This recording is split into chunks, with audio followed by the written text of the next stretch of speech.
Bunge Towers.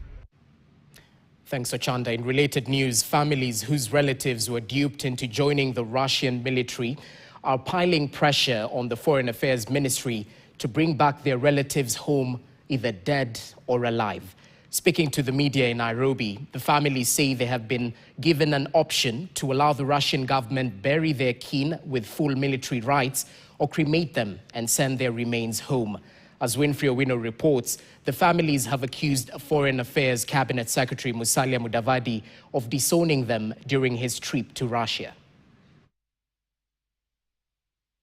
Barely a month since Foreign Affairs Cabinet Secretary Musalia Mudavadi's efforts to help families whose relatives were duped into joining the Russian military bore no fruits, the families are at it again to pile more pressure to the state to help them bring back home their kin, either dead or alive. It's so disappointing that we only went there to disown them, and we are our last hope. But I'm talking like this because my son is not coming back to life.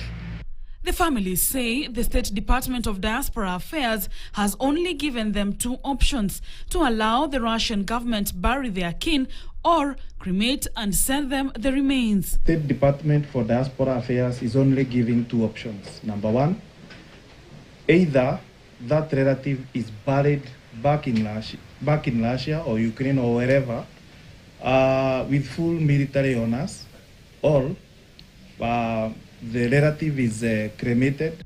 Activists say that over 1,000 Kenyans are in Russia, with 772 having signed formal contracts, 518 deployed or in the process of deployment to the military, and 5 executed for refusing to join the military. That process of deployment is ongoing, but 518, according to credible reports, are being deployed.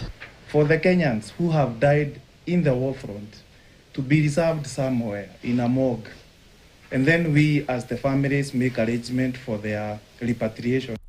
At the time of Mudavadi's visit to Russia, KTN has learnt that there were more Kenyans being deployed to the front lines. During his visit, Mudavadi said there were legal gaps that enabled rogue agencies to dupe unsuspecting Kenyans to the battlefront, and that the government was not a party in the agreements. The Russian government said the contracts were voluntarily signed and that the Kenyans can only be allowed to come home after 1 year when the contract ends. Winfrey Owino, KTN. Let's talk politics now. Opposition leaders are alleging a